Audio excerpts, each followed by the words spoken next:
Boa tarde a todos. Vamos dar continuidade aos nossos trabalhos. O meu nome é Maria do Carmo Lencastre, sou geriatra da Câmara Técnica de Geriatria de Pernambuco.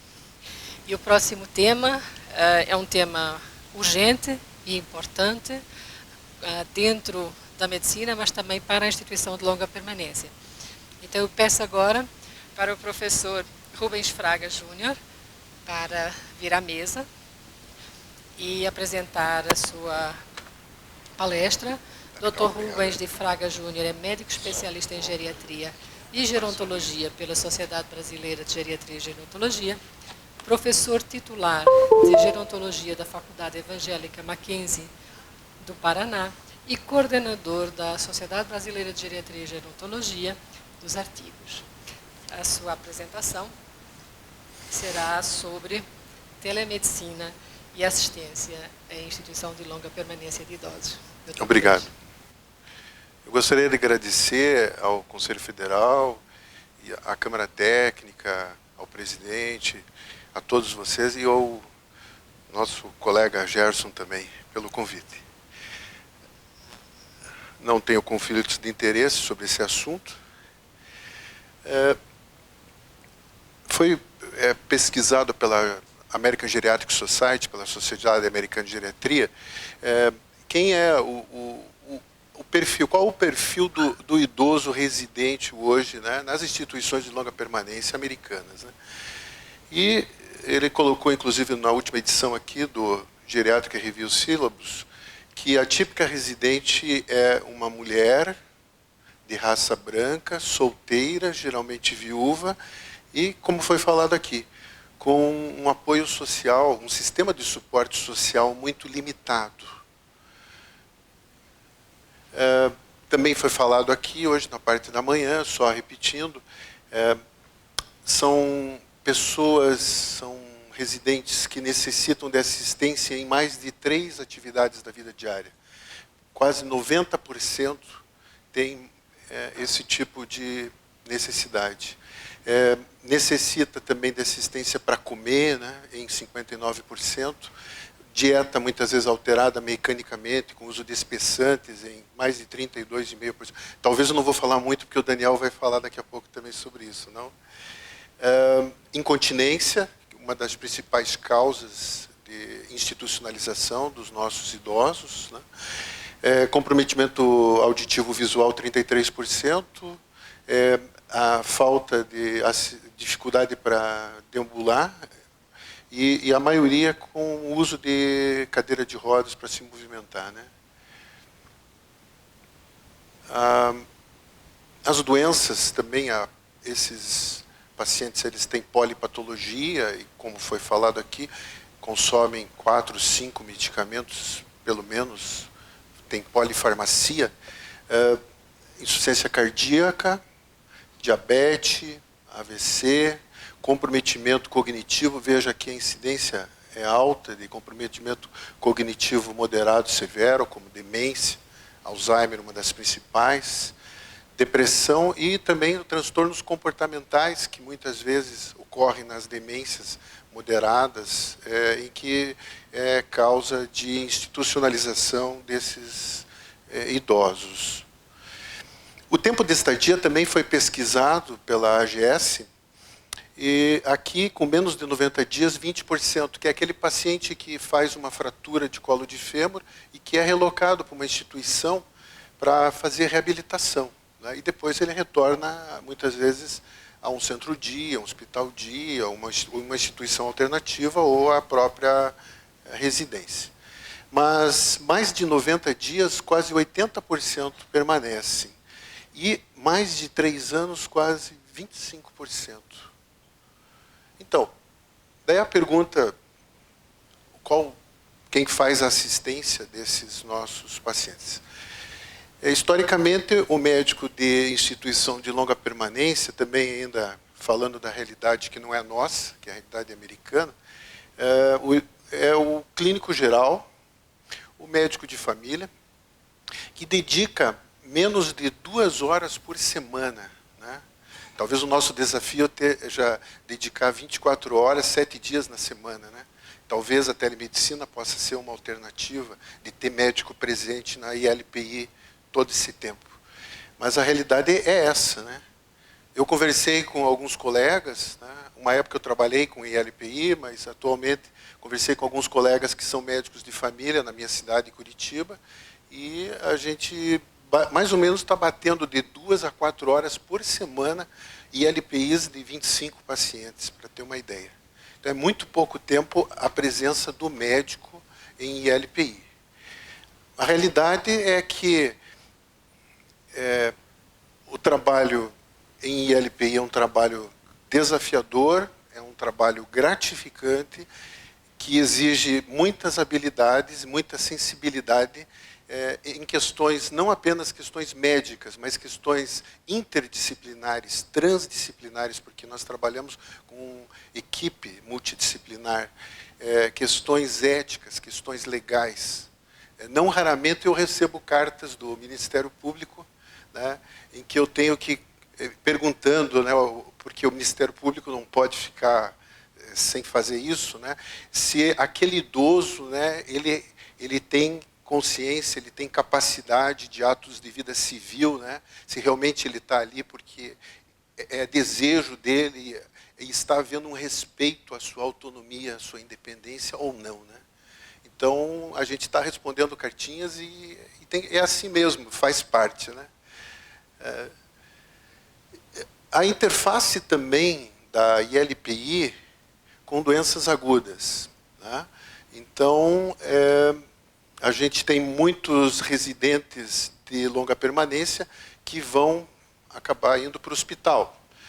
Por quê? Porque eles acabam fazendo infecções, às vezes pelo processo da própria imunossenescência, eles são mais sujeitos à pneumonia, são mais sujeitos a pielonefrites, à própria sepse, insuficiência cardíaca descompensada e até mesmo desidratação. Entrando então na telemedicina, né, que nós encontramos também alguns sinônimos quando a gente pesquisa a literatura, como telesaúde, telehealth, né, nós temos aqui uma miríade muito grande, né, de buscas que nós podemos fazer na literatura, e a gente vai falar um pouco sobre isso mais adiante. Os benefícios da telemedicina não é só aproximar, muitas vezes, o médico, às vezes por uma distância geográfica muito longa, mas ele supera essas distâncias, o acesso é oportuno, muitas vezes 24 horas por dia, 7 dias na semana, ele melhora a eficiência de serviços, ele melhora a interação entre os profissionais da equipe multidisciplinar, ele pode ser usado como treinamento de provedor para provedor, ele melhora a capacidade e qualidade de serviços, ele proporciona uma interação direta, nós usamos comunicação assincrônica, comunicação sincrônica, e a gente consegue melhorar isso entre o provedor e o paciente, né? Teleconferência, por exemplo, e monitorando condições crônicas, né, avaliando, descobrindo muitas vezes uma descompensação que pode ocorrer de insuficiência cardíaca e evitar que esse paciente seja levado por uma ambulância até um hospital, seja avaliado, seja internado, muitas vezes passando por uma morbidade muito aumentada. E o manejo de doenças crônicas, né, a própria diabetes, a hipertensão e outras. Então, os serviços de telemedicina chegam de diversas formas. Nós podemos ter através de clínicos gerais, de geriatras e outros especialistas, como cardiologistas, pneumologistas, profissionais de psicologia, de psiquiatria, fisio-TO, monitorar esses residentes das ILPIs, manejar a doença crônica e até mesmo educação em saúde. Como que isso é feito? É feito através de uma forma sincrônica, que nós chamamos, quando você tem algum equipamento de telemedicina em que haja comunicação, né? Haja uma câmera que filme o paciente. A gente vai mostrar um vídeo já à frente mostrando um atendimento em telemedicina. Mas, basicamente, é uma comunicação síncrona, e assincrônica é quando a gente encaminha por e-mail, por arquivos, esse tipo de informação da saúde do paciente, monitorando remotamente o paciente e utilizando, muitas vezes, aplicativos móveis também. O tipo de usuários vai desde centros médicos, ambulatórios, consultórios, instituições de longa permanência, até mesmo escolas, repartições públicas, aonde o consumidor estiver. Então, nós temos aqui, nos avanços tecnológicos, os dispositivos, né, que vão desde os smartphones, os tablets, os vestíveis, né, wearables. Nós temos celulares e aplicativos, e até mesmo jogos, né, a realidade virtual, imersiva. Usamos também sensores e serviços. Nós temos a possibilidade de usar um estetoscópio eletrônico e auscultar o coração, auscultar o tórax, escutar o abdômen, né? Nós temos câmeras para visualizar pé, fazer podologia, telepodologia, por exemplo, úlceras de pressão, né? Visando exatamente o nosso paciente. Com relação às ILPIs, esse é o estudo, o presidente da Câmara Técnica, o Ademir, falou agora há pouco, né? É o estudo da Health Affairs, né, em que ele mostrou, né, que é possível você economizar dinheiro, né? Hoje, com a entrada do 5G nos próximos 2 anos, vai ficar cada vez mais barata a telecomunicação. Mas nós podemos reduzir o quê? Idas desse paciente, né, a chamada de uma ambulância, ida na sala de emergência, através do uso da telemedicina, né? Um declínio significativo de 11,3% das taxas de hospitalização, né? E uma economia, que no caso foram feitos em 11 nursing homes, 11 ILPIs, um custo anual de 151 em poupança, né? Gastando 30 mil em telemedicina por nursing home, deu uma economia de 120 mil dólares anuais. Então, resumindo, a gente pode usar a telemedicina como teleconsulta de atendimento de emergência na ILPI. Nós podemos usar também como teleconsulta com especialistas e o monitoramento remoto do paciente. Então, aqui é um trabalho da Janda, em que ele avaliou a gestão de mudança aguda da condição do paciente, né, que é uma condição crônica e que, de repente, faz uma modificação do padrão, né? É claro que a gente vai passar por cuidadores, vai passar isso por enfermeiras, técnicos de enfermagem, para que se chegue ao médico, né? Então, ele vai detectar isso como? Então, traduzindo o artigo, uma mudança de estado geral do idoso residente é observada.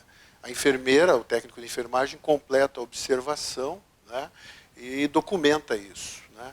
Ela entra em contato com o médico, né, ela faz um breve relato do que está acontecendo com o estado do paciente, né, a modificação do estado de saúde do paciente de forma aguda, muitas vezes, nesse exemplo. E ela vai utilizar um equipamento de telemedicina, um totem que tenha eletrocardiograma, que tenha esteto eletrônico, que tenha uma tela de vídeo com uma câmera para filmar, né?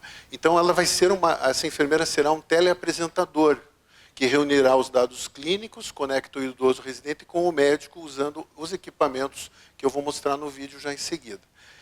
O teleapresentador facilita assistências com o médico, que realiza um teleexame clínico, né, por assim dizer. E o médico vai concluir a visita dele, né, estabelecendo um plano terapêutico.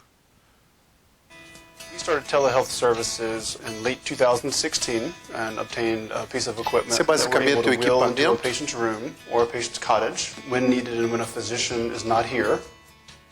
they can come over here to my cottage and A see what's enfermeira wrong with me. vai sendo He can be downtown orientada at pelo Medway médico, né, a examinar o paciente. Well, I had the nurse checking my heart and my arms. I still had help. So if we need to use telehealth, we will call our MUSC on-call physician. They usually spend a couple seconds to minutes, discussing what's going on with the resident, talking directly to the resident. The nurses are there to assist. If it's a cardiac issue or a respiratory issue, we plug the stethoscope in. Então ela escuta o coração, escuta o pulmão, escuta o abdômen, filma alguma lesão de pele. Isso tudo vai de forma sincrônica chegar ao médico que está remoto. At first they were unsure because it was something new, and like anything new, everybody's a little bit unsure. Once we started using it. Então, é interessante, né? É um desafio, né? Mas eu acho que pode fazer parte das nossas condutas, do nosso dia a dia na assistência desses pacientes em LPIs, né? Claro, é uma coisa ainda que seja futuro, talvez, mas deve ser pensado também em termos de saúde pública, né? Esse é a gente vai falar dos guidelines, das diretrizes. Eu fiz uma pesquisa, mas mais para frente eu falo. Mas a Agência de Pesquisa e Qualidade de Saúde, né, ela fez um relatório sobre exatamente, né, o que dizem as revisões sistemáticas, né. Semana passada eu entrei no PubMed e estava lá, telemedicine, 30.281 artigos. Está aumentando muito o volume, a consistência de pesquisa em telehealth e telemedicine. E 779 são revisões sistemáticas. O telemonitoramento ele é feito, como vocês viram ali, por sensores remotos, né? A informação é enviada via internet, né, para o profissional de saúde. Então, tem vários equipamentos que podem ser utilizados, né, e é observado ao vivo isso, né, e pode também fazer um monitoramento em tempo real, alertando as equipes médicas. O que mostra alguns estudos, esse é um estudo feito na Inglaterra, que com o telemonitoramento de doença crônica, como insuficiência cardíaca, DPOC, diabetes, foi possível 15% de redução de visita de emergência, 20% de redução de admissão hospitalar, 14% de admissão eletiva, 14% de redução em dias de leito hospitalar e 45% de redução de taxa de mortalidade. Então, tem vários estudos que é citado nessa revisão, né, chegando às vezes até 68% a não admissão em instituições de longa permanência. Então, as perspectivas é que o telemonitoramento, né, ele permite que os pacientes forneçam mais dados aos provedores de maneira mais rápida do que poderiam ser obtidos em visitas do médico, da ILPI, ou visitas em ambulatórios, permitindo que os pacientes sejam monitorados em ILPIs e não em hospitais. Diretrizes precisarão considerar o contexto de assistência, bem como o impacto sobre custo e qualidade de cuidados, né?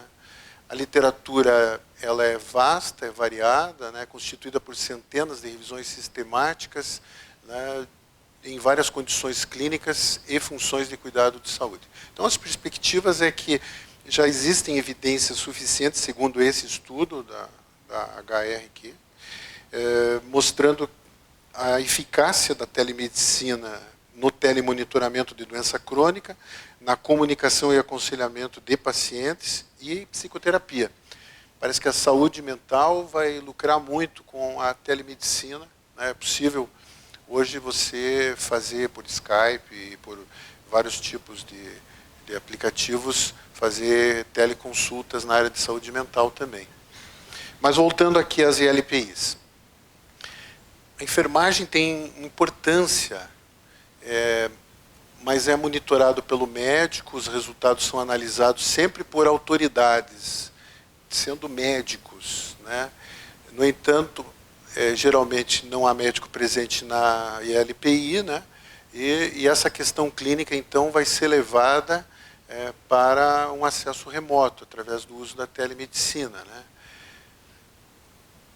Esse trabalho aqui é um trabalho do Canadá, que foi feito uma pesquisa sobre a eficácia, custo-eficácia da telemedicina, e foi feito com aquele formato PICO, né, que a gente utiliza para pesquisar a medicina baseada em evidência.